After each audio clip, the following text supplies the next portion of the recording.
What? No, Jesus. In the butt? In the fanfic.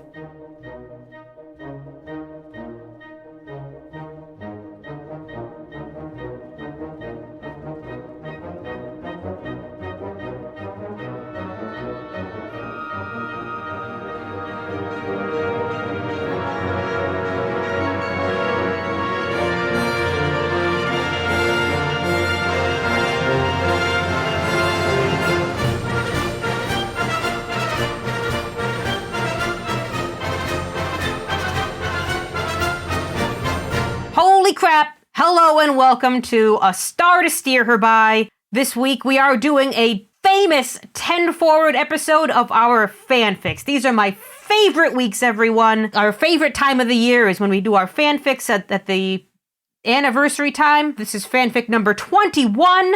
10 forward 21. Damn it, you're right. It is 10 forward number 21. Woo! It's old enough to It's drink. like fanfic 6 or something? 5? 5. This is fanfic 5, which also means this is our 5th anniversary of doing this stupid thing. Can't believe we made it this shit. far. Wow. And we'll be doing it for another 30 at least if they keep Yeah. putting out more shows. Yeah. Oh yeah, almost certainly. 5 years. Paramount's actually paying attention to the anniversary this year. Well, I thought you were going to say yeah. they were paying attention to our anniversary this year. I mean, I should hope so. They should, because this is going to be a good week. This is going to be a great week for us. This is the 5th year that I've been doing this. My name is Ames. My name is Caitlin. My name is Jake. I've been doing this for 6 years somehow. This is Chris. Oh no, Chris is stuck in the time loop. Shit. Or I'm Meeting chilling up the with wormhole Kelsey with Grammer. Ha! Oh no. Nice. All right, so as you all have noticed in the past couple of weeks, we finally finished all of Deep Space Nine, including the documentary, including a whole bunch of stuff. Go listen to our wrap-up episode. We had a lot of very big opinions with a capital O in there. And we like And a to... capital O. Gross. Ugh. And we like to finish things off by doing fanfics. These are our Deep Space Nine fanfics. We picked names out of a random thing generator, and we wrote all kinds of things. That's a weird thing for you to call James. He's been on the podcast so many times. Yeah, shout out to James Rossi, who helped us do our random picks, because we couldn't pick them out of a physical hat. But I think this is going to be super, super fun. Let's kick it off. I'm going to hand this off to Caitlin. Woo! I'm not going to do my usual thing where I apologize. I'm just going to dive right in, and I'll apologize at the end instead. You're going to tell us who your picks were. I was just going to ask you if you wanted me to. I'd like Do to it. know. Okay, so I picked Kaiopaka and Damar. Thanks. Couldn't remember his name. Had a moment there. Had a senior moment. I hope his name Literally, is correct in your I was story. going to say, I literally just wrote it down like 16 times, so I don't know how the fuck I forgot it. It's one of those things. All right, here we go. Bear with Woo! me. You ready to be underwhelmed? How are we going to be underwhelmed? You've been working on this for more than 5 minutes. Yeah, it's true, but all of the work, as I was just telling you guys, I just rewrote the whole fucking ending, like, in the last 20 minutes, so... It's like I only worked on it for 5 minutes. 25 minutes. The bipedal humanoid grunted with displeasure as his shovel hit something hard. Damned lava rock, he cursed, pulling a pick from where it swung at his belt and kneeling. Every damn time I think I've made progress. He braced himself and took a firm swing at the as-yet unseen rock, using all of his strength. And the pick shattered, a bright light emitting from below. What the devil? He shrank back, falling onto his buttocks and looking on in terror. What witchcraft is this? He looked around for his companions, yelling, Darv! Grekon! Those are names I made up. That's not on the page. Just telling you. Okay. The two other men approached, shovels resting on their shoulders. Oh, as they approached, good writing, asshole. Treve, what the hell is that? Asked one, Darv, as he jogged up. Don't get any closer, said the one called Grekon. The Kai should see this. I don't blame you for being scared, my friends. Some time has passed, said Kaiopaka warmly. Oh my god, a warm smile crossing her broad face. Who wrote this, a 2-year-old? Such a thing has almost certainly never been seen by the Ennis or Saul Ennis before. Truth be told, I'm not sure how it came to be here. But what is it, your eminence? Asked Triev, fear assuaged but replaced with distrust. This is what the Klingons would call a time crystal, said the Kai, reaching out with a shawl-covered hand to lift it from the ground. It's very special, very powerful, and must be put away where it can do no harm. I will store it in my quarters under lock and key, and who knows, one day the prophets may reveal their purpose in sending it here to me. Spoiler, they're going to. Opaka, also not on the page. Opaka woke from her dream with a start and sat bolt upright in her simple cot. My lady, what is it? Came the gentle voice of the former Kai's trusted servant, Celine. I've had a vision! For the first time since I arrived here, the prophets have reached me, and they've shown me what I must do, said the Kai, rising from her bed and moving to her modest dresser. Come, girl, help me put a few things together. The fate of my entire home quadrant could rely on my actions in the next few days. The confused girl rushed to do as bidden with a murmured yes, m'lady, and helped the Kai gather her few traveling necessities into a bundle. As she did so, Opaka crossed the room to the one lavish item in her home, a small, elaborately decorated box, tightly locked, its contents hidden from view. She drew a leather cord from under her robes, revealing a series of small keys. I must ask for your complete silence, child, the Kai whispered. The mechanism in this box needs concentration and precision. An incorrect step in the unbinding process could cause the entire place to go up in an explosion you cannot imagine. The girl's face paled as she watched the Kai, gently inserting key after key, twisting them each to measured intervals, her hands quick and meticulous. As the lock sighed and released, the Kai kissed the keys and whispered, Thanks be to the prophets for their guidance, before removing the box contents. What is it, guys? It's the time crystal. Oh. Yep, surprise. But your eminence, protested Triev, one of apparently only 4 people on this fucking planet. How will you get there? And how will you return? And how will you keep us from all dying? The prophets work in mysterious ways, the Kai said hurriedly. Besides, with the aid of a time crystal, surely all will be well. Now never fear, since I'll be using the crystal to stop the flow of time on this planet, I'll literally be back before you even realize I've gone. Now we've gone elsewhere, again. She watched from the shadows as it all played out, saying a silent prayer to the prophets for their guidance. Coast Emojin, come to me, I await you, said the voice of Kai Wynn. But the wraith did not want Wynn and threw her against the rocks. Passing her by just as the prophets have, thought Opaka, just like Caitlin did once. The wraith went straight for the prostrate corpse that was once Gul Dukat and entered him. Sexually. An instant later, Ducat's eyes opened, blood red as he returned to his Cardassian appearance. No! Cried Wynn, her hopes of being the chosen of the Pa-Wraiths dashed, truly a woman with nothing left. Do you really think the Pa-Wraiths would choose you to be their emissary? Soon the Pa-Wraiths will burn across Bajor, the Celestial Temple, the Alpha Quadrant. Does this sound familiar? Because I stole it right from the episode. What? Can you picture it? An entire universe set in flames to burn for all eternity. The prophets have sent me a gift, their beloved emissary, set forth like an avenging angel to slay the demon, snarled Dukat. I should have known the demon would be you, said Cisco. Go on, kill me if you can, says Dukat. This is so stupid. Cisco, as you know's rifle is thrown out of his hands. You'll have to do better than that, Captain. Dukat zaps Cisco with an energy bolt. This is too easy. That's it, come closer. That's it. With this, Cisco punched Dukat. And again, to no effect. Now bow to me, said Dukat. I said bow! Cisco was pushed down to his knees. You're pathetic, spat Cisco. And why are you the one on your knees? Asked Dukat. First the Dominion, now the Pa-Wraith. You have a talent for picking the losing side, said Cisco. Benjamin, please. We've known each other far too long.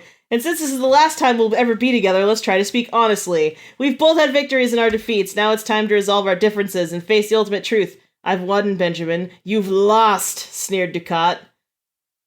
There's so much of this, I'm sorry. The Pa-Wraith will never conquer anything, not Bajor, not the Celestial Temple, and certainly not the Alpha Quadrant, spat Cisco. And who's going to stop us, asked Dukat. I am, said Cisco. You can't even stand up, said Dukat. Then I'll stop you, said Wynn. She raised the Coast Emojin above her head, but it vanished to reappear in Dukat's grasp. Are you still here? Asked Dukat. Best line ever. Emissary the book, cried Wynn. And as she spoke, she was surrounded by the Pa-Wraiths and burst into flames. Farewell, Adami, said Dukat. It's now or never, thought Opaka. It's time to save the emissary and the Alpha Quadrant, but not that bitch Win. Nice. That will prove to be your final error in judgment, Ducat. The Cardassian whirled around, his red eyes blazing, and a look of shock overtook his usually confident features. Kai Opaka? No, this can't be. You're dead. I'm afraid reports of my death are greatly exaggerated, smiled Opaka. A sentiment you won't be able to share for much longer. Ducat threw back his head and laughed, though the fear still shone in his eyes. Such arrogance to think you stand a chance against me. Do you still foolishly cling to your precious prophets? Your emissary is on his knees trembling before me, and I've made easy work of your hypocrite of a Kai. What do you intend to do? Isn't the Kai you should be concerned with, Ducat? Said a familiar voice. It couldn't be. That pathetic little worm would never dare speak to me like this, Ducat thought, mind racing wildly. He turned, shock clearly written across his reptilian face, and saw... Damar!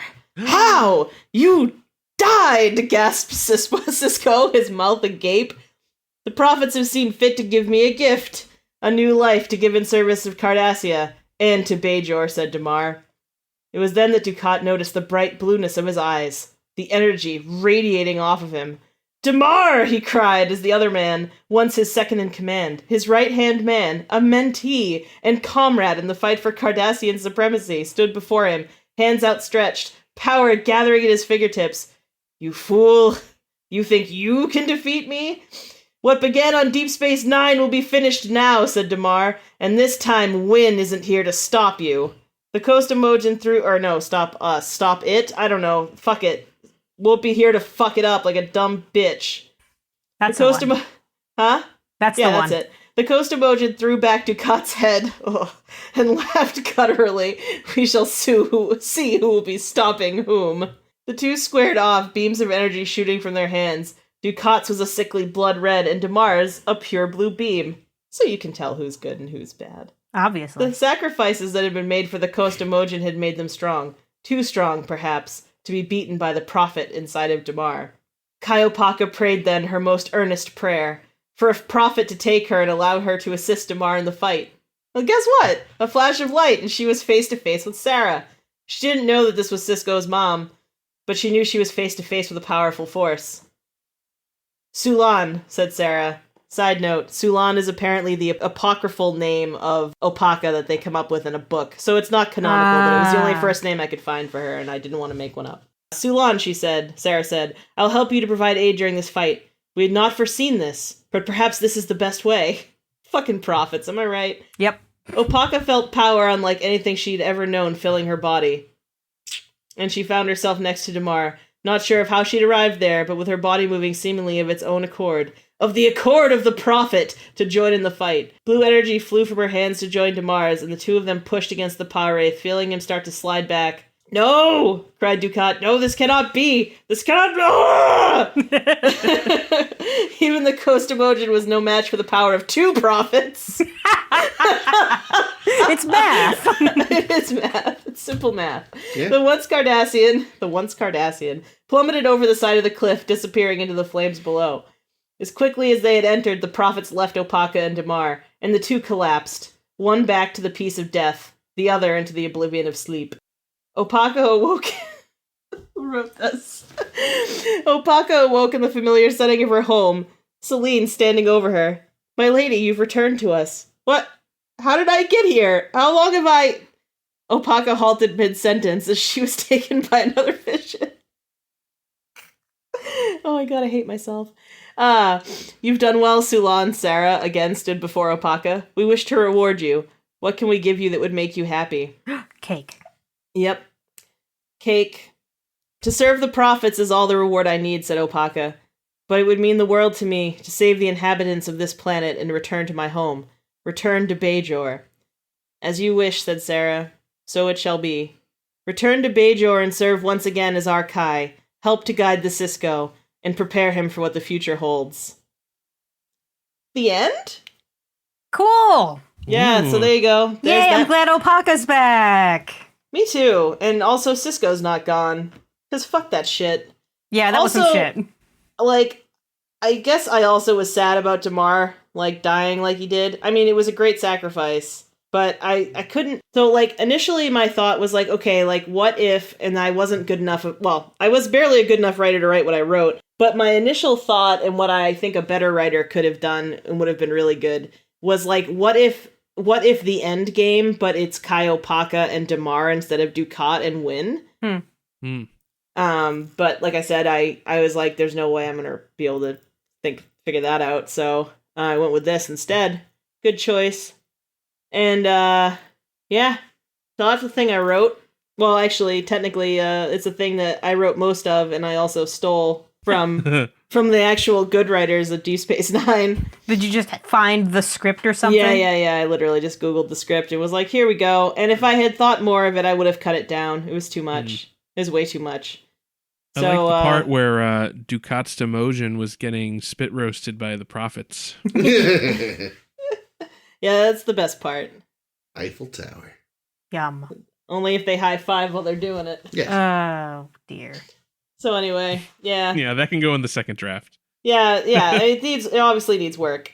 But, sometimes you decide to rewrite the end of a thing 20 minutes before it's due, and then you fucking come up with this. So I like it. I thought it was great. Oh, thanks, Well Jake. done. Yeah, I like a revisioned ending to a thing. Thanks. Cool. Very cool. Thanks, fellas and ladies and fella. No, fellas and lady. You know what I mean. Whatever. Kais and gulls. Yeah, that's it. Kais and gulls. Kais and gulls. Oh no! It No, works I so well. I would also like restroom signs that say Kais and gulls. Thing is, technically, a guy can be a Kai. We've just only seen women in the role. And I finished the Andy Robinson book, and there are some lady gulls, which I'm all about. They call them gals. Gals, Ducat. Somebody should do a gender bent DS9 with Gal Ducat. I'd watch Hot. it. Watch it. I'd star in it. Fuck yeah. Cool. That was it. Are we What's passing next? the reading baton over to I was Jake? gonna say let's move. Oh, let's am I move up? swiftly on because. All right. Well, cool. So you should all. I did a screenplay, so you should all have scripts. Yep, I'm all downloaded and ready to go. Yeah, Oh. You each have your own script that's pre-highlighted with the roles you should read. I like the character assignments. Oh shit! I'm stoked. You spelled man. Julian wrong. That's fine. Whatever. Julian Fries. Okay. Oh, I spelled it like Giuliani. Shit.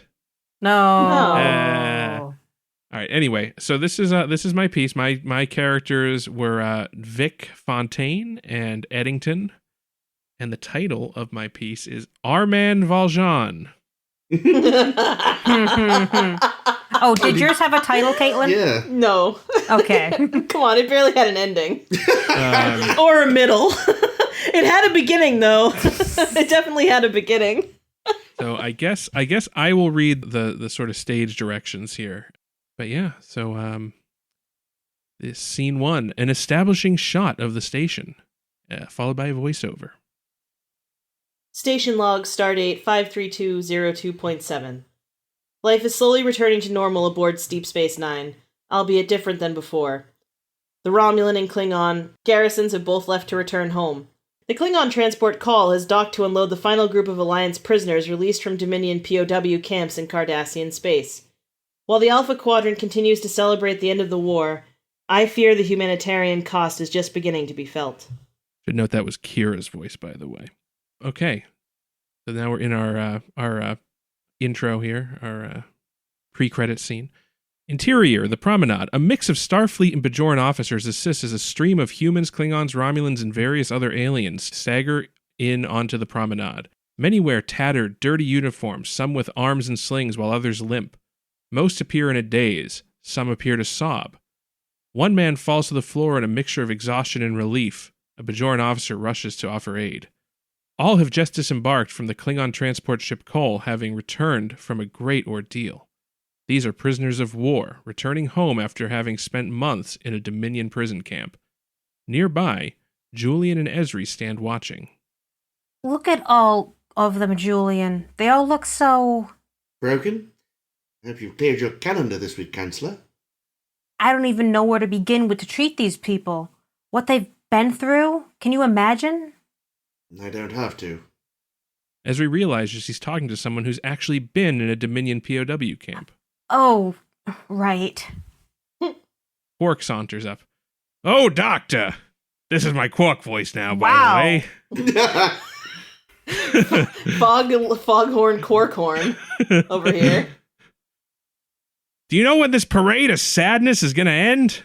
It's depressing my customers. Quark, they've just been released from one of the most traumatic ordeals a person can face. Show some compassion. You're right. I bet they could use a drink. Half price spins at the Dabo table for returning heroes at Quark's Bar. Next half hour only. He would too. Do you want to contact security or should I? I'll... Julian looks up and notices something. One of the POWs has caught his eye. What is it? Hang on. Julian pushes his way through the crowd towards a disheveled man who's just stepped onto the promenade. As he gets close, the man looks up. His face is scarred and bruised, his hair shoulder length and scraggly, and he wears the unkempt beard of someone who hasn't shaved or washed in years. Nevertheless, the man is unmistakably familiar. The man is Michael Eddington. Why, hello, Doctor. Without acknowledging Eddington, Julian grabs the arm of a nearby Bajoran security officer. Press this man immediately and notify Colonel Kira. Commander Eddington is alive. Da-da-da-da. Da-da-da-da-da-da. Okay. Doodly-doo. Interior. Int. DS9 holding cells. Cleaned up Eddington relaxes on the bench of one of the holding cells. Kira enters, holding a pad. Major. Or is it Colonel now, I hear? Or was it Commander? Save it, Eddington. I'm not here for a social visit. Of course. I must say the accommodations here are far better than the last place I stayed. I'm referring, of course, to the Klingon transport that brought me here. What's that you have there? It's an order for your extradition to Starfleet custody. The Bajoran government has rejected your plea for asylum. Well, it was worth a try. I guess I can't expect the Bajorans to harbor terrorists, eh, Colonel? You're a traitor, a liar, and a thief, Eddington. You deserve to rot in a Starfleet brig! Your runabout leaves in an hour. Au revoir, Colonel. Int. Ops. Kira sits at the central station sipping a Ractigino. Ezri approaches. The Volga has departed. And you're sure Eddington was on it? I watched him board it myself. Knowing Eddington, I half expected some sort of elaborate escape plan. Still not sure how he's managed to survive as long as he has. A beeping can be heard. The new chief of operations, Argyle, is sitting at a nearby station. We're being hailed. It's the Volga. Kira and Ezri exchange glances. They knew they weren't getting off that easily. Phrasing. Put it through. This is the USS Volga to Deep Space Nine. We appear to be having trouble with our reactor. Warp power is unavailable. Acknowledged, Volga. Deactivate your warp drive and return to the station on impulse. Is the prisoner secure? Yes, ma'am. Returning to... For humanity! Volga, what's going on? Volga, do you read? The line goes silent. Sir, the Volga, it's gone. Crossfade to Vic's Lounge. It's a quiet afternoon in the lounge. A dozen or so holographic patrons are seated throughout the lounge. Vic Fontaine sits on the edge of the stage while his band relaxes. Then the lights begin to flicker. Budget cuts, you know?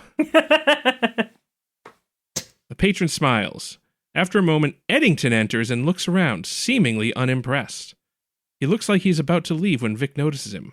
Vic springs to his feet and jaunts over to Eddington. Welcome, come in and have a seat. What are you having? It's on me. Do I know you? I don't think we've met. The name's Vic Fontaine. This is my joint. Vic offers his hand. After a moment of hesitation, Eddington shakes it. I'm Mike Edwards. As they shake hands, Vic realizes there's something off about this guy. He looks down at his hand as they shake. Hey, Pally, you're a hologram? Eddington looks almost as surprised as Vic. You know what a hologram is. Vic pulls away. Oh, not this again. Is this another Jack in the Box from Felix? Listen, I'm not really in the mood for this. Felix? Listen, Vic, was it? I'm not part of any Easter egg. I'm with the military. Starfleet? I didn't know they had any holographic officers. Maybe I should send in an application. Hey, you wouldn't happen to be a doctor, would you? You know about Starfleet, too? Of course I do, Pally. Listen, you're the first customer who's walked in all day, so listen. Why don't I call my friend Julian down here and we'll... Another one of Bashir's juvenile fantasies. Hey, Pally, this is a classy joint. If you want to go fight Santa Anna, that's in another holosuite. This is Vegas, baby. Yep. I mean, it hasn't quite been the same here since the war ended, but that's the business. You know about the war? Half my customers were soldiers on R&R. I guess they saw this as a sort of escape. That's what Vegas is for, no? I guess so. Say, you wouldn't happen to know if a guy named Cisco ever comes in here? You mean Benjamin, the captain? He's come in once or twice. I don't think it's really his scene. Besides, from what I've heard, he's not going to be around for a while. Oh? Something about spending some time with family. So, how about that drink? The bartender here makes a mean old-fashioned. I think I'll just sit for a while. Eddington sits. Well, how about a song? I don't suppose you do anything by Schoenberg? This is Vegas, Pally, not Broadway. So, how do you know the captain? Oh, we're, old friends. I see. Well, listen, I'm supposed to start a set, so stay as long as you like. Drinks are on the house if you change your mind. Vic goes to the stage. Please tell me you're going to sing a whole song. 5 hours of song. Please tell me that the next 5 pages is just Jake singing. Sorry, Vic singing. Computer. Access program parameter file. Authorization Valjean Alpha 1. New scene. Ops. Lights are dim and flickering. A number of technicians are busy working. Argyle pounds his hands on a console in frustration. Kira approaches. I don't understand it, Colonel. It's as though all power systems are being diverted to the main computer. Can't you reroute it? We've been completely locked out. Can you trace what's causing the drain? I found something. Just prior to the Volga's explosion, the sensors picked up a transporter matter stream. An emergency transport from the Volga? That's what it looks like, but it doesn't look like the pattern materialized anywhere. The stream triggered a hidden subroutine and offloaded the patterns into the computer's main memory core. Dun dun dun. Security to the holosuite. Don't enter until I get there. Back at Vic's. The lounge has changed considerably. Instead of a glitzy Las Vegas casino, the lounge now resembles an impoverished French tavern. The clientele, once dressed in mid-century evening wear, now appear in early 19th century French peasant garb. The large Vic Fontaine sign above the stage now reads, Victor Fantine. Vic, dressed in a French officer's coat, stands at the microphone, belting out the lyrics to On My Own. Kira enters, flanked by Bajorn security officers. Esri follows. They look around the room in confusion and disbelief. After a moment, Eddington emerges from the back room. Bonjour, bienvenue. Welcome. Security officers try to shoot him. Esri scans him with a tricorder. What the hell is going on here, Eddington? It's nice to see you again, too, Colonel. Do you like what I've done with the place? He's holographic. How observant. I don't believe we've met. He offers his hand to Esri, and Kira slaps it away. How did you pull this off? Actually, I don't care. Oh, but you should. You see, I remembered what happened to you and the others when you got trapped in the doctor's little video game. And, well, I socked that away for a rainy day. I had originally planned to use it to trap the captain, but c'est la vie. You orchestrated this whole thing. The Volga! Actually, that wasn't me. Those runabouts really just aren't safe. Wait, when Jadzia and the rest were trapped in the holosuite, only their physical images were recreated, not their minds. I had a feeling that might be you in there, Dax. Let's just say I was able to refine the process somewhat. I want you out of here, and I want this program restored to its original parameters. Vic notices what's going on, stops singing, and comes over. I'm afraid that's not possible. You see, when I created the subroutine, I didn't really plan for any way to remove it without purging. As I said, I had originally intended it for the captain. What is going on, Pali? My customers are being distracted from my solo. It's okay, Vic. Our guests were just leaving. Oh, but these are my friends. Mon chéri Ezri. Mon capitaine Kira. Vic, are you in there? Why, of course, Pali. And you're okay with what he's done? Vic looks nervous. He glances at Eddington, then back at Ezri. He appears to be struggling. You gotta stop him! He's forcing me to sing the same song over and over! Ah! Vic winces in pain. Eddington has done something to him. What did I say, Vic? How many times do we need to have this conversation? Vic collapses. Kira and Ezri are horrified. I'm horrified. Computer, restore the Las Vegas program to its original parameters. The computer doesn't say shit. I don't know that. Yep, that's exactly what happens.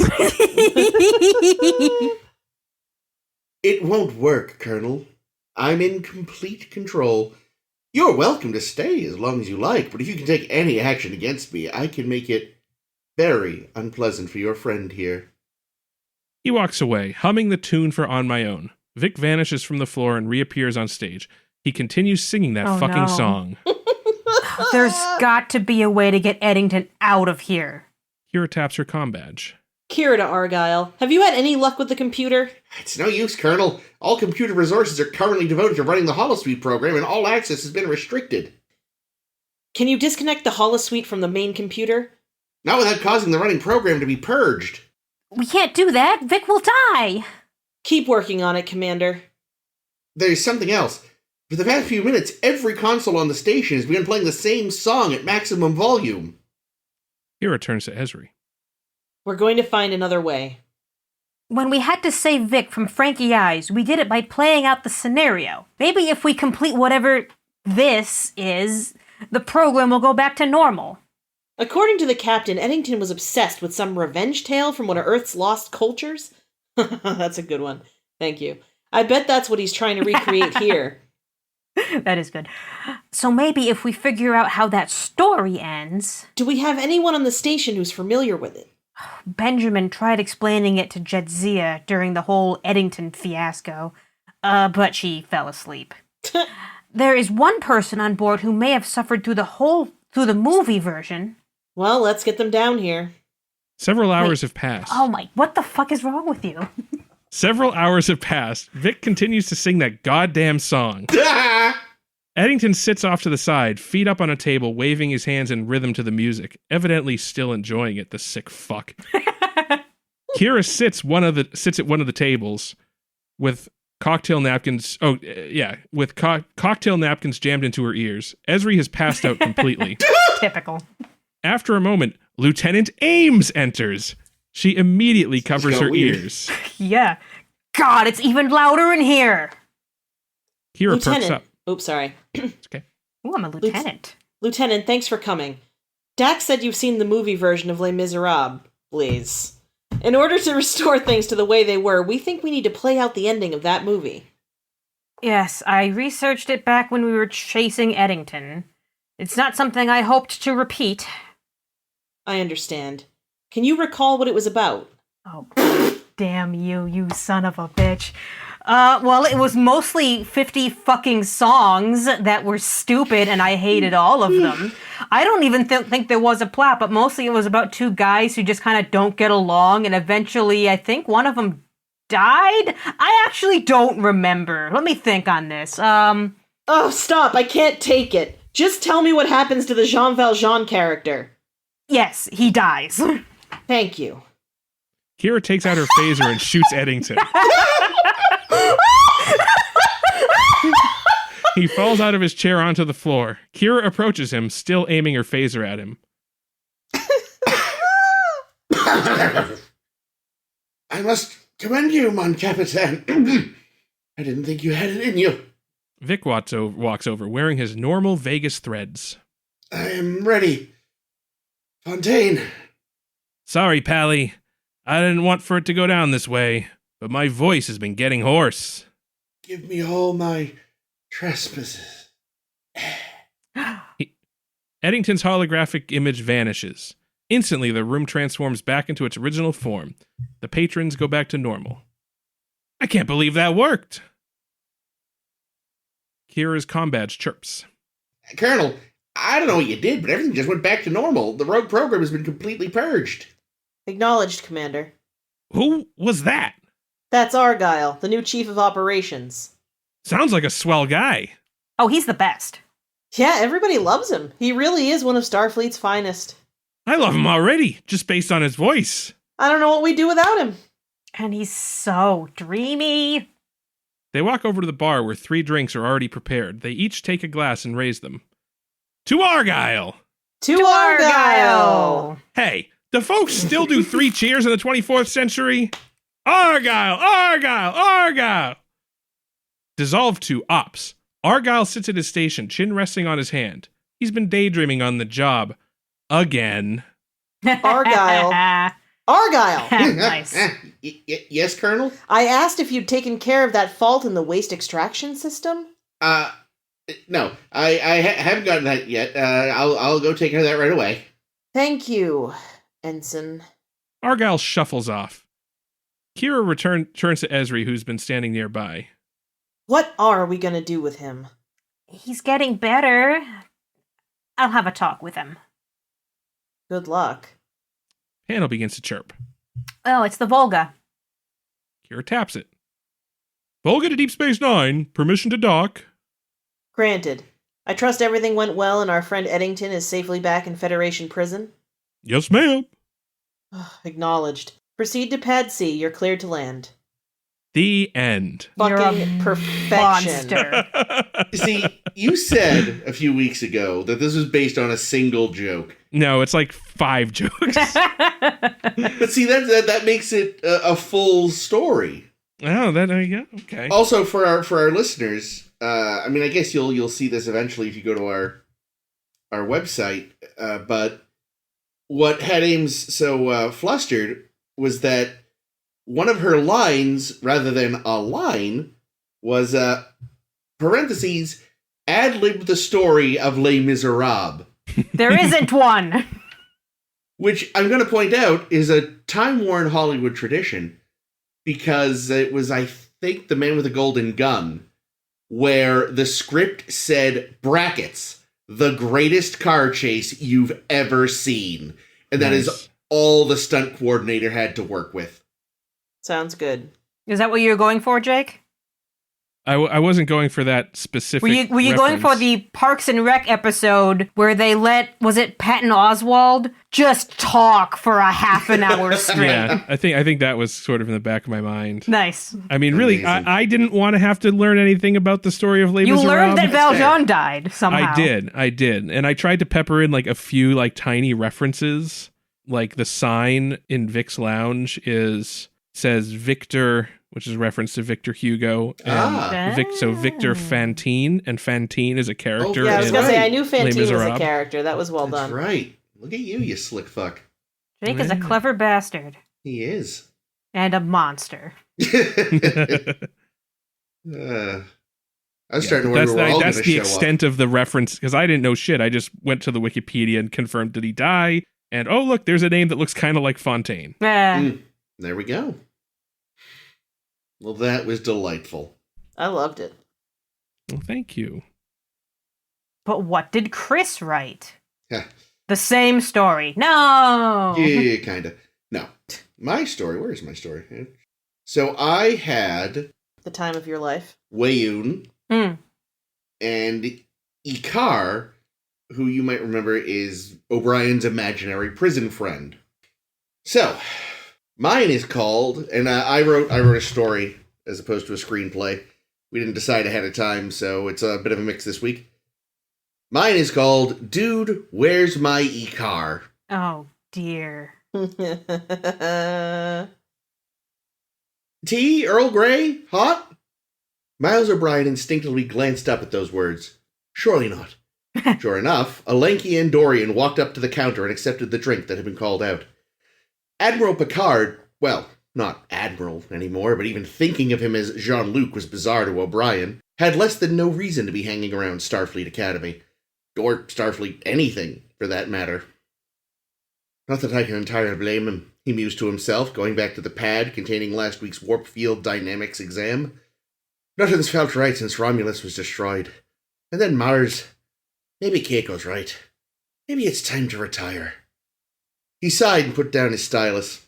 20 years of teaching at Starfleet Academy, and even he could see how things were shifting. The students grew less and less enthused, dropout rates were going up. Those that did stay were becoming so by the book when it came to everything that it was maddening. You're just lacking in imagination, he'd moaned to Keiko one day. If I'd taught like them, we'd have never got the Defiant working like she did.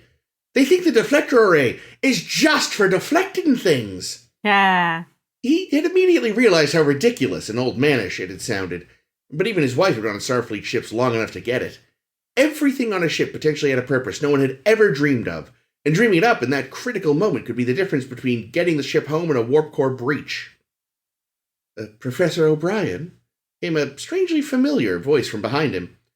He turned and saw what he thought at first must have been a Romulan because they were smiling, and there was a sardonic edge to the tone that didn't seem terribly Vulcan either. But that fellow had the wax-like pallor that was unique to the latter, something their cousin species had evolved away over the centuries apart. Yes? Can I help you? No, but my employer believes he can help you. Well, this was shady. Was Section 31 out for belated revenge?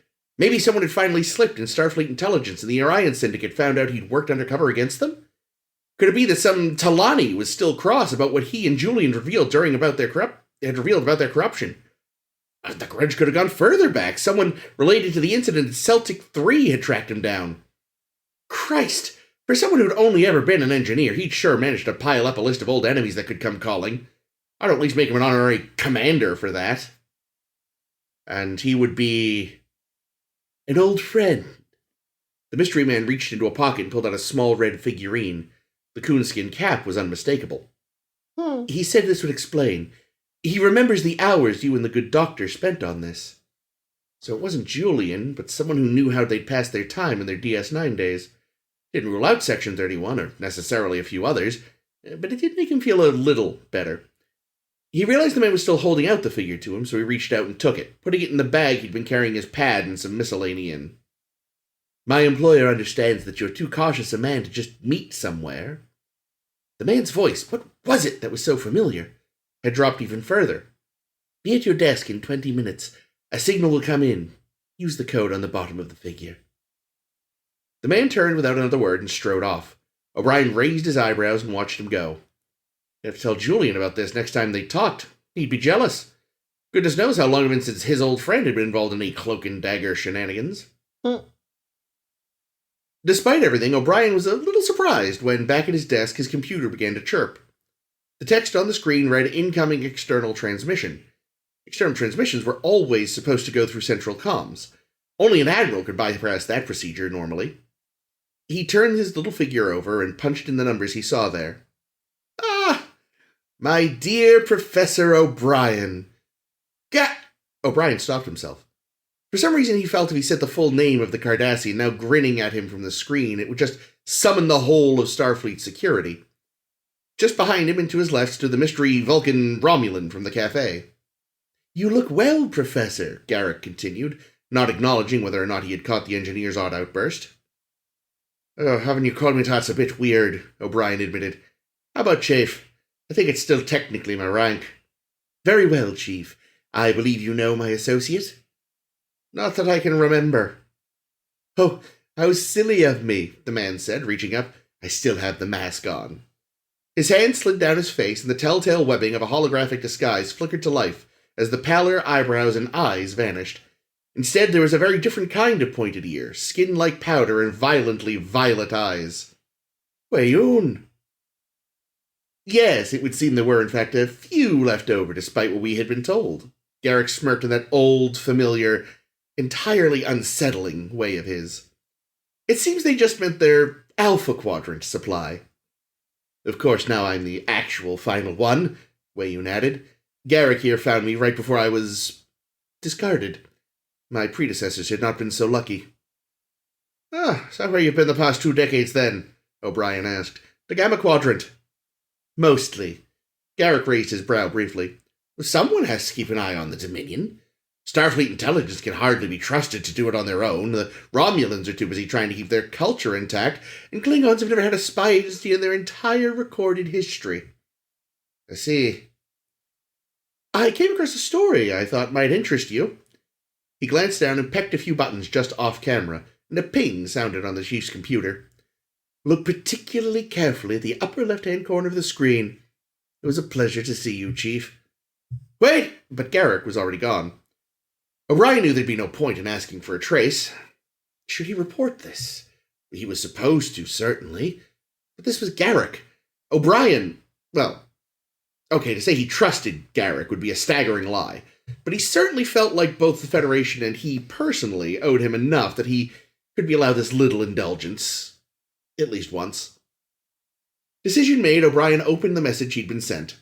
He winced when he recognized rather quickly the world of Argratha. It had all the appearance of a news story of some kind, but the Universal Translator hadn't caught up to the shift, so he started over and paused it. Argratha.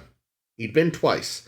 The second time, some 15 years later, to testify at a public hearing about his experiences the first time, what his false memory 20-year imprisonment had been like. There was talk at the time of abandoning the practice. It made the judicial process too casual, too many false guilty charges because, for those who'd never experienced, what was really lost? The chief and countless others had told them how real the time felt and how cruel the simulation was.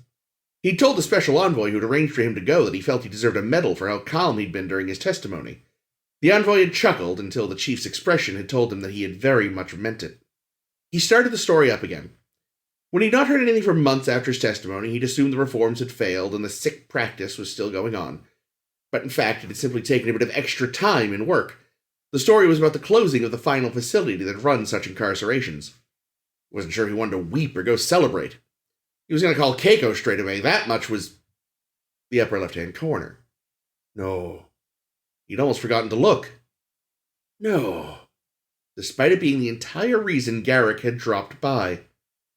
Fuck. Ichar, his imaginary cellmate, standing with a crowd of politicians and other self-congratulatory types formally shutting the program down. Almost identical to the 20 years older Ichar from his memories, though one that had clearly lived a somewhat less wretched life. One who'd gotten proper meals and sleep and care, just like O'Brien had. But did he have the false 20 years that still occasionally wafted into his nightmares and had him waking in a cold sweat?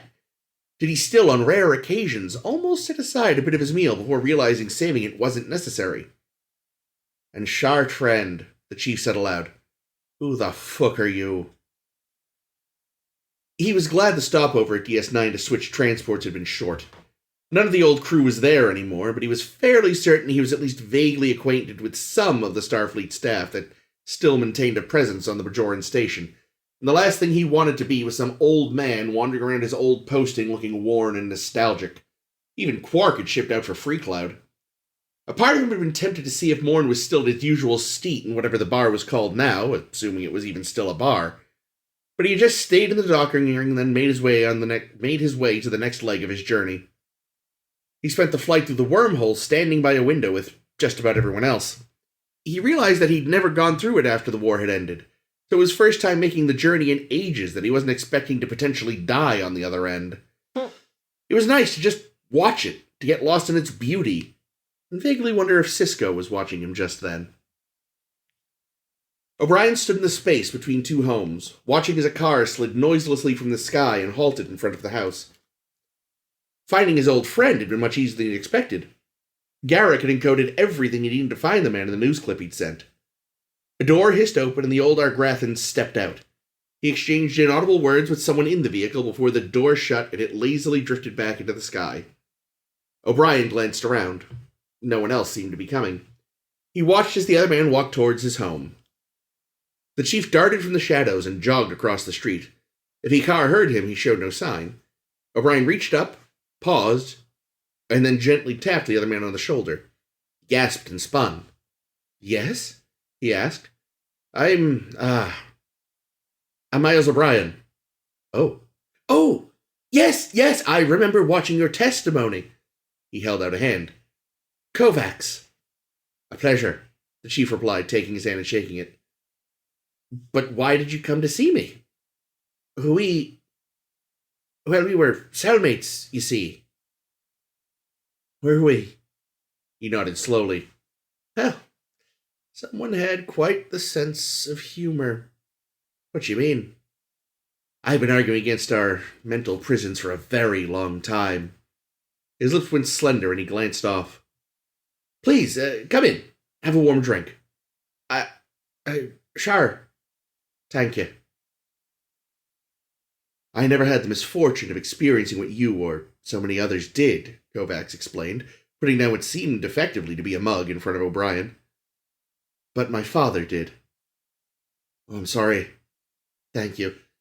He picked up his own mug, almost took a drink, but didn't and put it down. "His story was similar to so many others. To yours, adjusting was so hard. Too hard.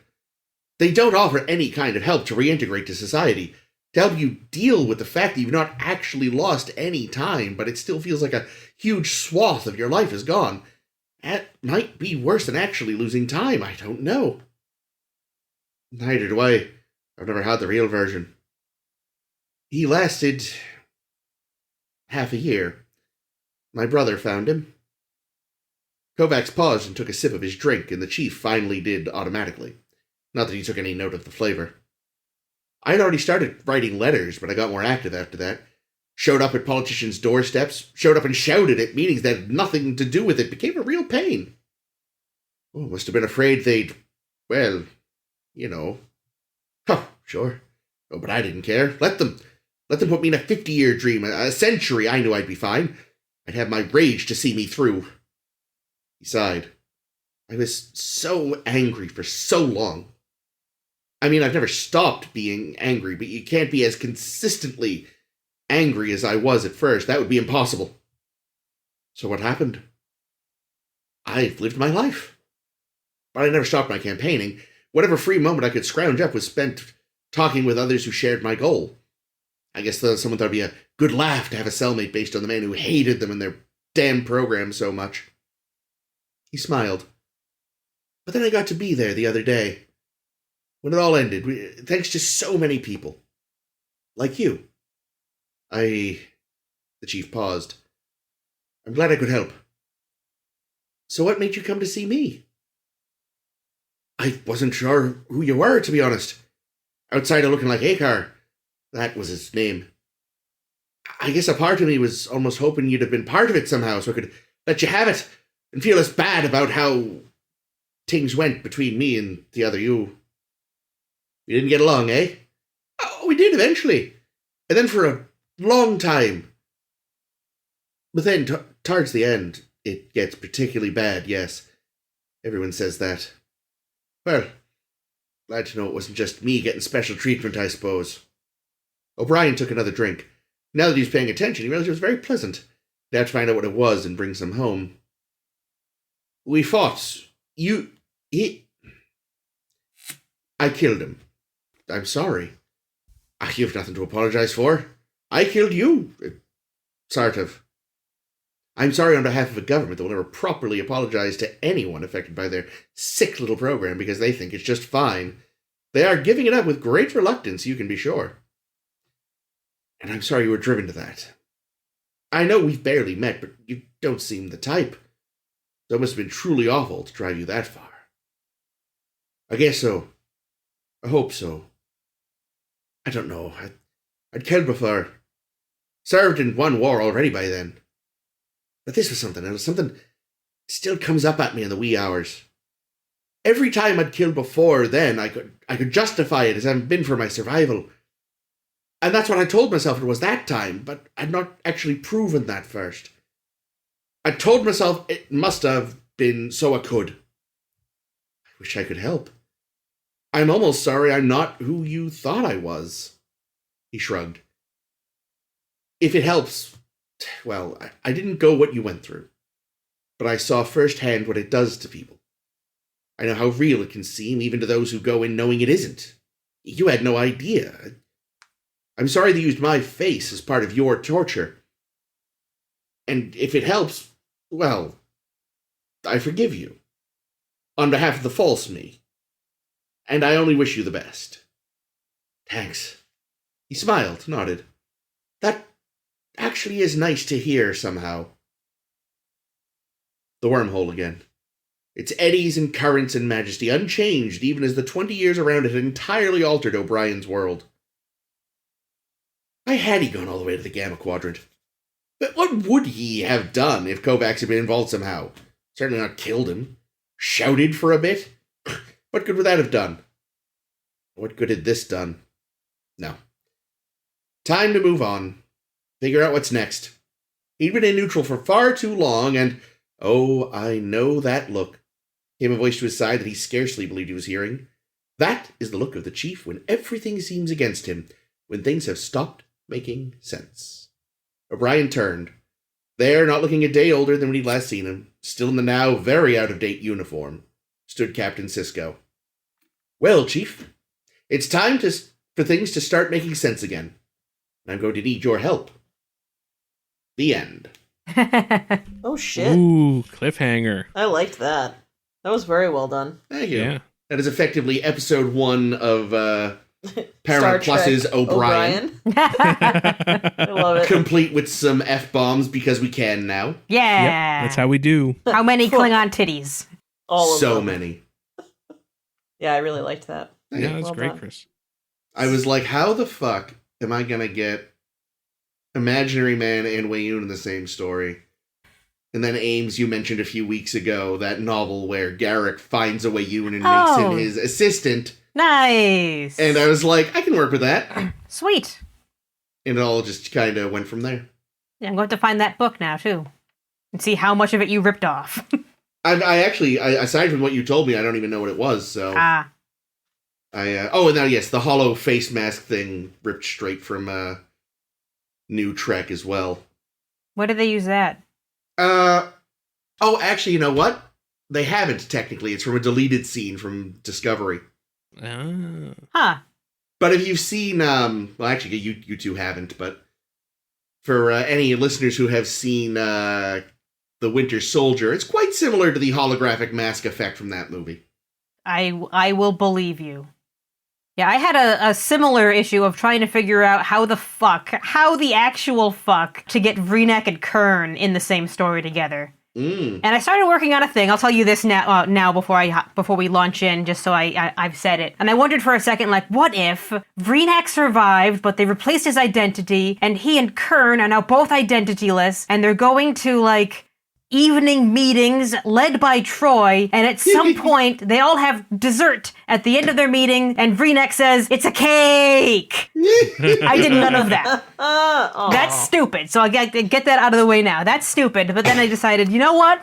I'm gonna go so far out of the fucking box with this one, and you guys will see what I mean by that. I'm just gonna say that Jake somehow would have taken "It's a Cake" and built some kind of crazy meta... like, God knows what. Yeah, so this one is also written teleplay style, though I wouldn't exactly call it a teleplay. It's very, very arty, very outside the box, very weird. It's titled Treasure Buried in Quicksand. Ooh. And again, my random draws were Vreenak and Kern. And I'll go ahead and read some stage direction kind of things. That does feel like a Star Trek title. Nice, I'm glad. It'll be fun. It won't be fun. It'll be weird.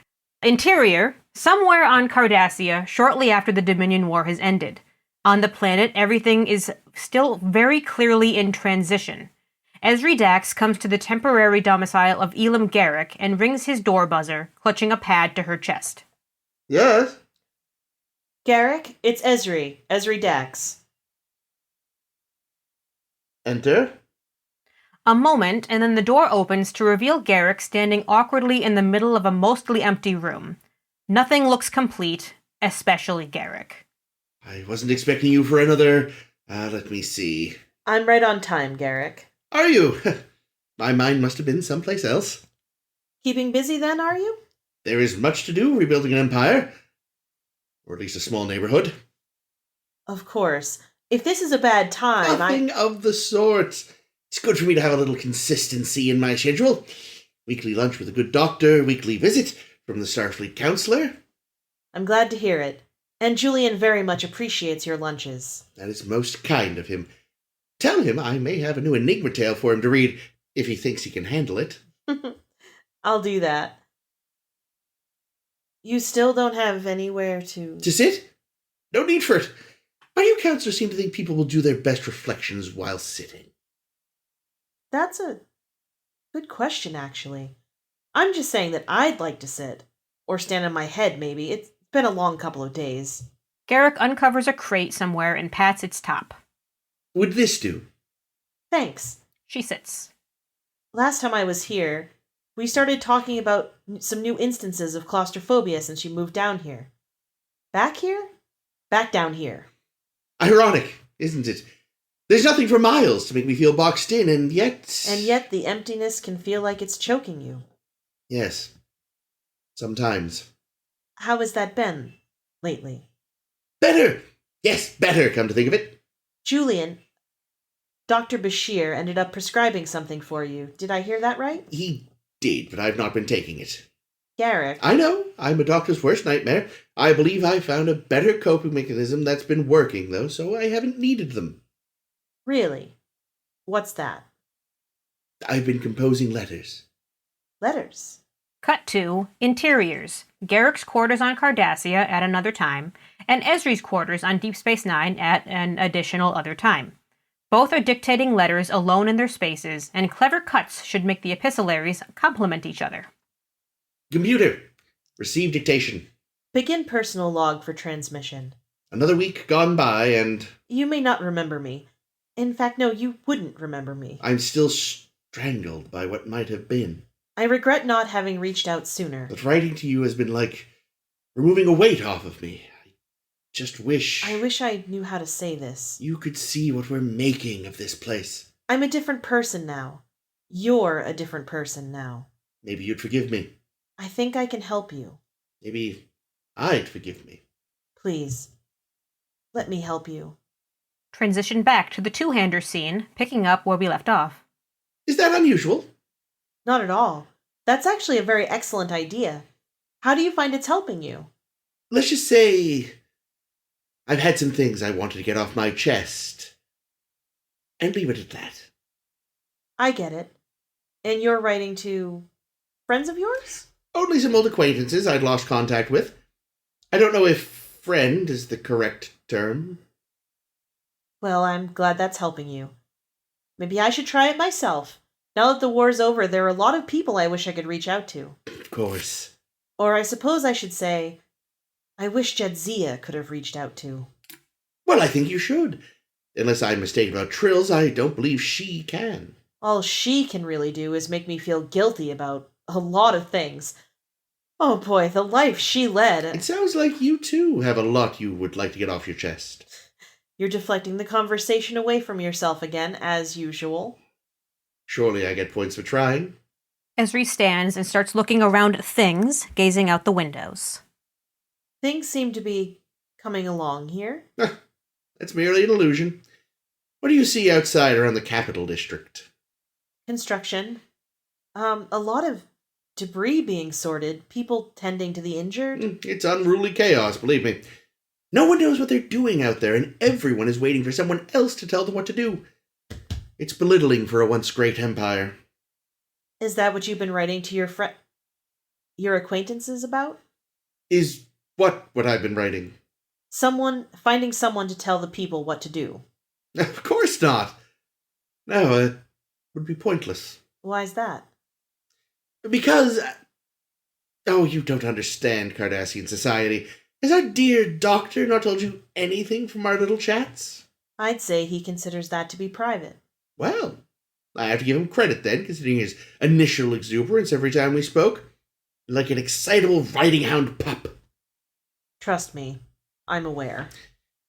Cardassians, however, are more subtle than humans. I'm sure you'd agree. We like to be deliberate about our actions, and our current situation is such a tangled one. My current situation even more so.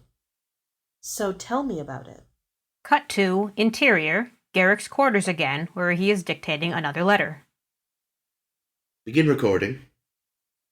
Captain Sisko is a strange man.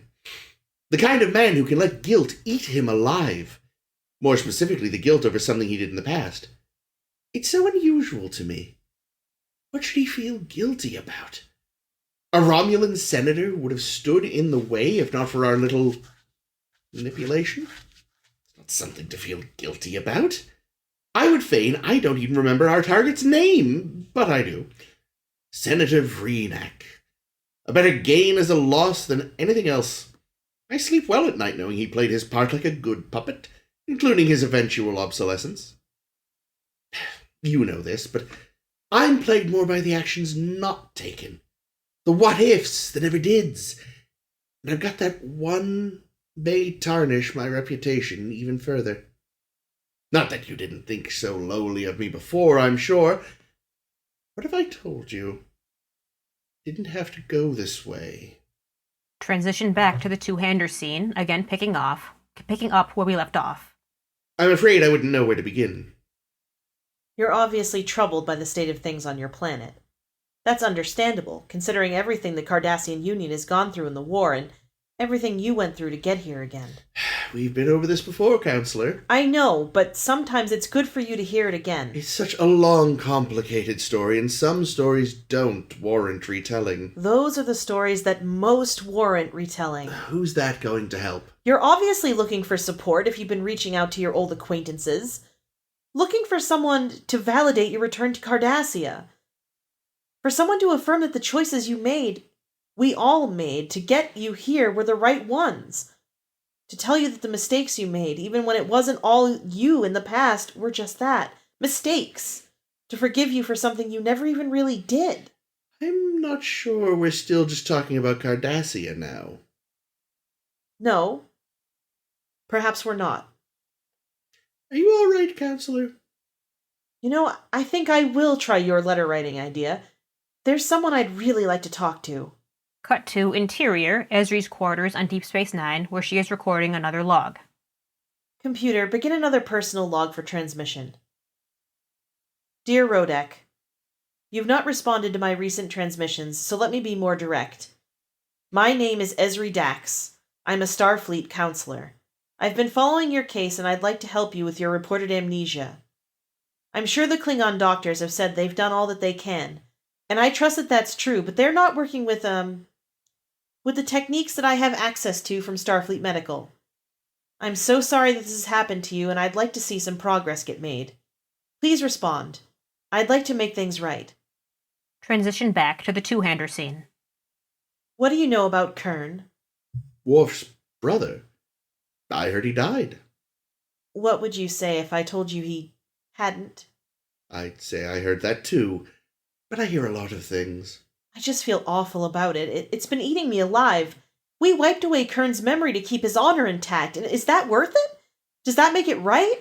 I wish I don't know. From what I understand, you didn't do anything. After all, you are not Jadzia. That doesn't matter. You're different people, Ezri. About the most different you can be from each other, I'd say. Well, you might be the only person who treats me like that, including Benjamin. And it doesn't mean I don't still feel guilty. Could he take it back? Take what back? His honor, his house, his identity. Klingon culture is still one of my blind spots after all these years. The House of Moog was enveloped by the House of Martok. I'm sure as counselor, Martok... I'm not talking about Martok. I'm talking about Kern. I don't know! That's the point! No one's given him the opportunity now that it's finally available. All I want to do is ask. Cut to interior, Ezri's quarters on Deep Space Nine, where she is recording another log. Computer, record transmission to Kodak on Ponos. Hello again, Holodeck. It's Ezri. I'm not sure you're getting these transmissions, but I wanted to try once more. I haven't been entirely forthcoming with you about why I want to get involved in your case. Let me put it this way. My previous host, Jadzia Dax, knew you. before your amnesia. So I have information about your identity that you might find very valuable. It would put my mind at ease to talk about this with you. You're more than you think you are. Please respond. Transition back to the two-hander scene. I just want to try. May I ask, for whose benefit? Don't play this game, Garrick. This is not Katra, my dear counselor. I think you should consider that before you write to this man. Whom are you looking to benefit? I just want to help people. It's my job to help people. And when there are these secrets, these buried secrets, sometimes I think you need to unearth them and really start to look at them in order to heal. I'm not sure that's always the case. You know, that doesn't surprise me about you. You've more buried secrets than anyone. There are just some things that are better left alone. Isn't there a Ferengi rule of acquisition to that effect? Treasure buried in quicksand costs more to dig up than it is worth. Probably. But I prefer the Klingon proverb that Kor told me once. Well, I guess he told Curzon, technically. Or was it Jadzia? Anyway, it went, when you're already in quicksand, what you need is someone with a branch. I take it you're someone with a branch. It might be a twig, but it's a start. Thank you, counselor. If you think of anything you might find interesting, you'll be the first to know about it. Cut to that split interior again of both of them independently dictating letters in their respective quarters. Computer, receive new dictation. Add it to the earlier file. Begin personal log for transmission to Holodeck on Konos. Can I live with wondering what would have happened? I can no longer live with knowing what happened. If I'd played the ace up my sleeve. I need to share this with you. Would it have made a difference? Is it all my fault? Or would it have gone even worse for Cardassia? Was it better than the inevitable, supposedly honorable loophole? The power of one person seems so small when staring at the carnage of an entire planet. It was Jadzia's suggestion, not mine, and yet I'm left with the burden of destroying the mind of a good man. It envelops me. I'm sorry. You can never know what would have happened. We can rebuild your memories, his memories. I could have tried. If you let us try. Transition back to the two-hander scene. Here. Garrick takes a data rod out of his pocket and holds it up in front of Ezri. Before she can take it, he moves away and plugs it into a terminal. A hollow projection appears of the female changeling, Wayun, and a Jem'Hadar First standing around a conference table full of Jem'Hadar soldiers.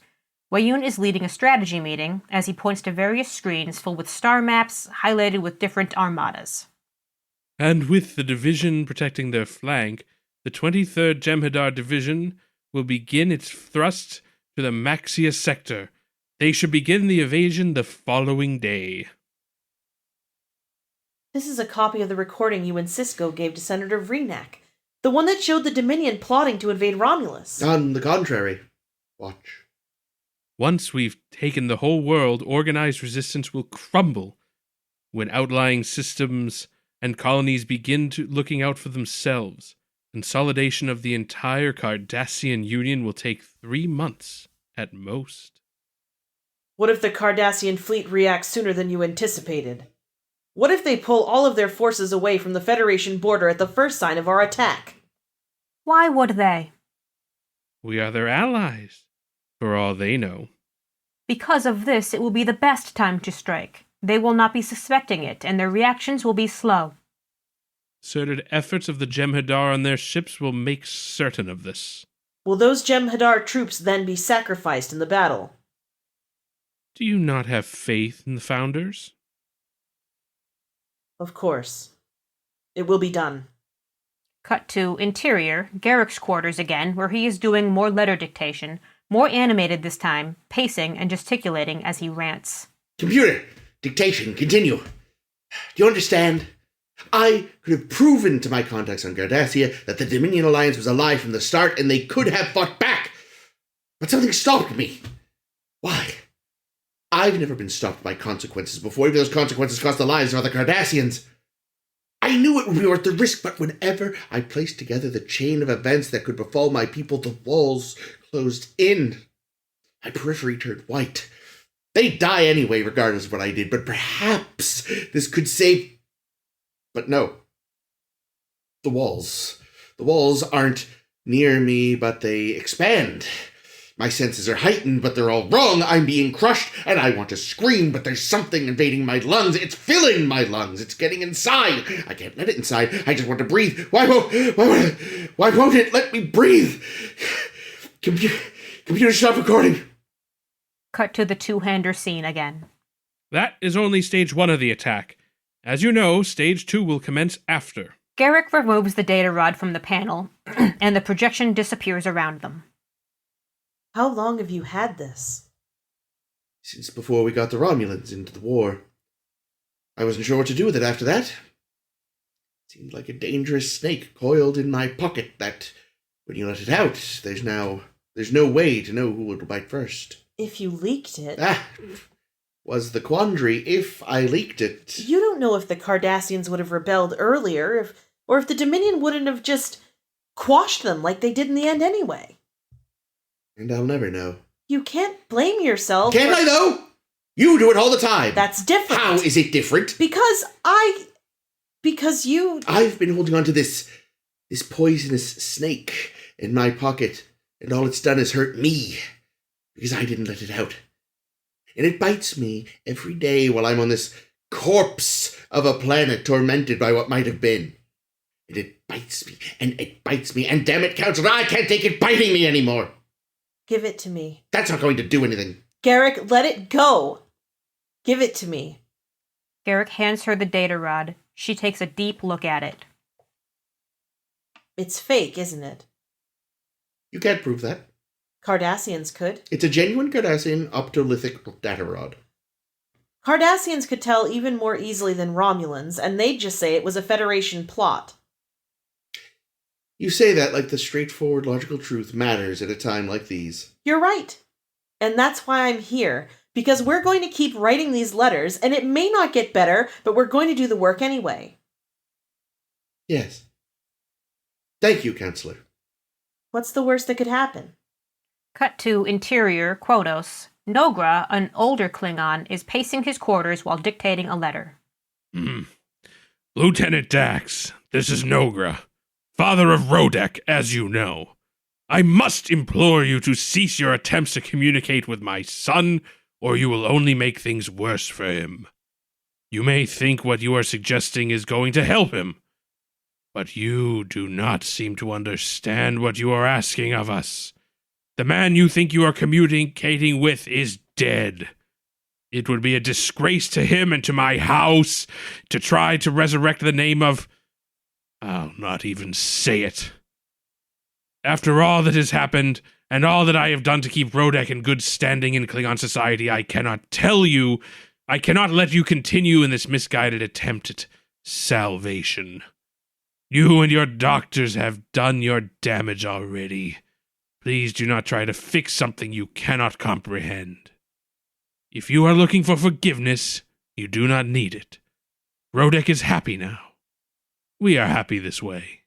Even if there were a place in a house for him, and if the Chancellor returned his honor, he could not bear it.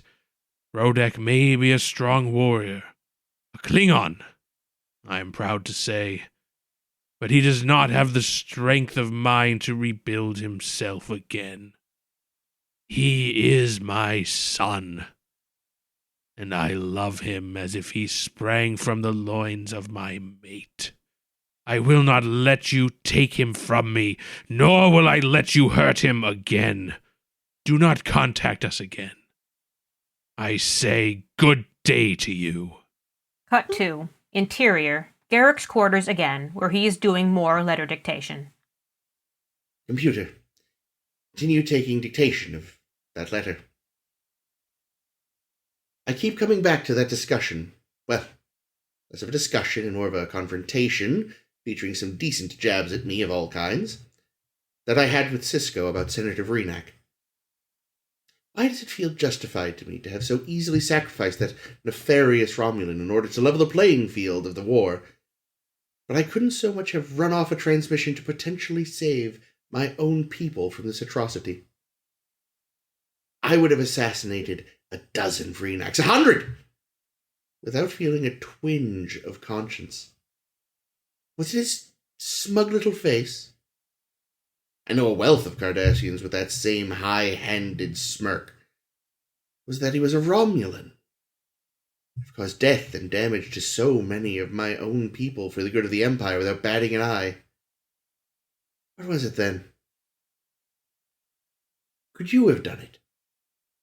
Could you merely exult in my self-torture because the time has passed and there's nothing to be done now except for me to rot in my own mind, like a cell I built myself, made up of walls that are increasingly closer and closer and closer?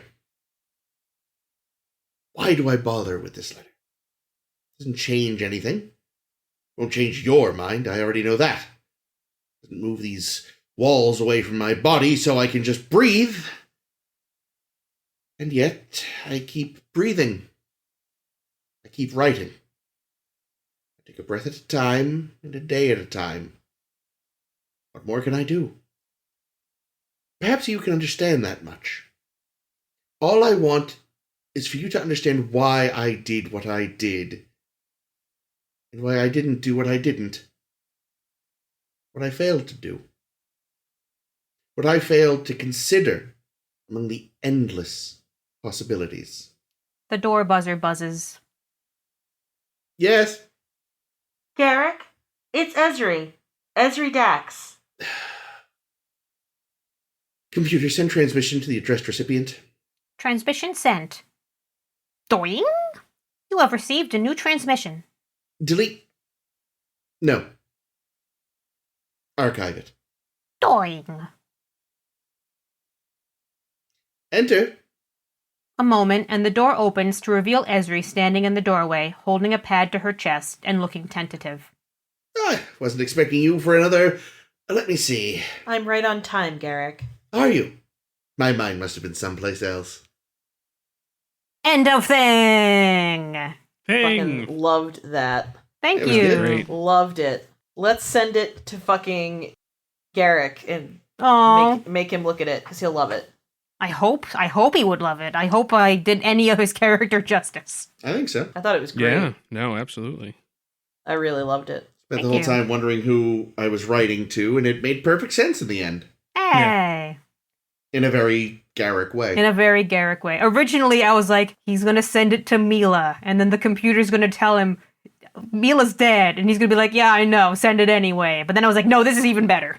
Earlier on, I had thought it was either Mila or Anabrin Tain. Yeah, I was thinking Tane. Then I leaned more towards Mila, and then it was Garrick. Yay! It was good. Well, That, they're probably his parents anyway, so Yeah. they basically are him. Yeah, I Yeah, believe them. Andrew Robinson, who says that they are his parents, so. Yeah, no, as far as I'm concerned, anything he says about Garrick is canon. So. Like, I wouldn't necessarily believe that about anything anyone else says about their character, but with Garrick, there is enough that is just vague. Yeah, it's really cool too. Like, because I just finished his novel, and also I was like, oh god, I hope I don't have anything in my story that's the same thing in his novel, but there is not. And apparently, like, he originally, because his character is so vague and has so much that you can just kind of fill in. He started throughout the course of Deep Space Nine writing like log entries from Garrick, and then he would start reading them at cons, and the Nice. people at the cons would be like, "You should write a book," and he's like, "Yes." Maybe I will. That's great. That was, I love that. Yay. Yeah, but you see my pseudo cop out, and I was like, I'm gonna think so far out of the box that Vreenak and Kern aren't even in it. But they are consequential. Yeah. Their spirits were there. Their They were. ghosts. I think it counts because they drove so much of the drama. I think it counts because it was so fucking good that it doesn't matter. That's what I think. Yay. I mean, I It's know a it doesn't matter, cake. but I love that. Well, Anyway, this was lots and lots of fun. I'll be was. putting the stories up on our Tumblr page, so you can check to see just what parts that Caitlin said that part's not actually in the story are actually in the story. Nice. Nice. so, gosh, we've wrapped DS9, put a pretty little bow on it. So We are pretty. 5. Star Trek's 55. She doesn't look a day over 35. Caitlin, How are we celebrating 55 years of Star Trek for the next few weeks? By watching a Star War. What? Who planned this? I think it was Chris. I think it might have been me. Oh, Ames, what the fuck? We all know it's How could really you? Jake. Jake I think- really badly needs to see Attack of the Clones again. He does. That's right. Caitlin needs to see it at all, Mhm. but doesn't really want to. I'm actually a little mad. I don't want to. It's like do it with it's us, almost- though. If it's you do like it with you were us. making- I know, but I'm a novelty. I've never seen it. Kind of like how I've never seen Inception, and I never will. Inception is quite good. You're actually you're depriving yourself of a decent what's his name? Joseph Gordon-Levitt. Oh, yeah, God, he looks so good. He in that looks movie. great. He is in just the best cut 3-piece suits for the whole thing. Yeah. Anyway, Yeah. Anyway, so we'll do that next week.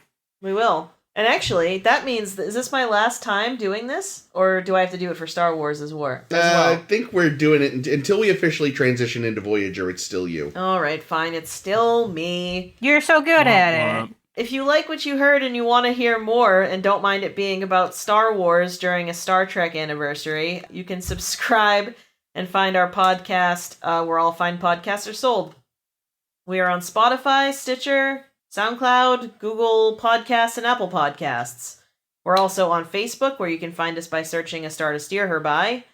You can find us on Twitter and Tumblr at SSHB Podcast, or you can visit our website, sshbpodcast.com, which is where Ames has already put up our, Oh, I don't know if I have. We'll see. maybe has put up our season wraps and our tops and Oh, bottoms. those are- Oh, those, Yeah. yes, those are up, yeah. And, and our fan fiction will eventually be there too.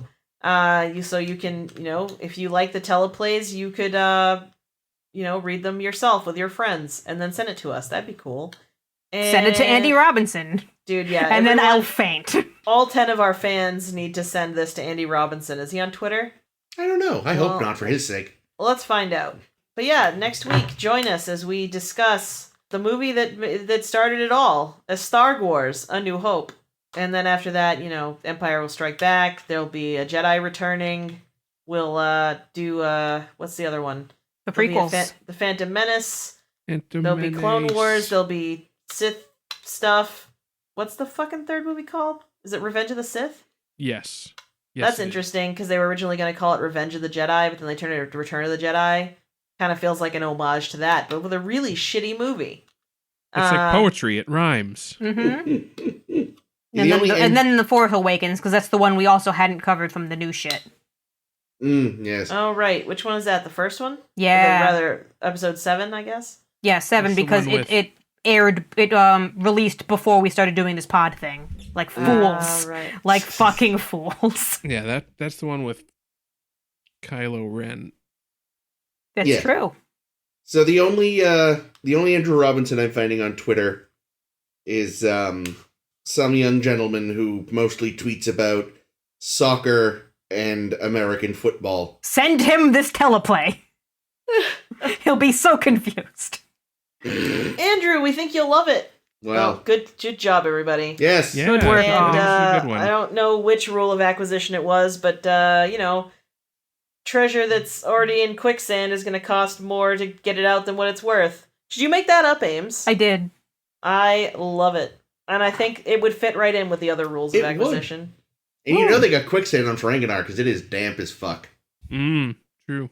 All right, well, good night, everybody. Woo! Good night, Seattle. We love you. We Bye-bye.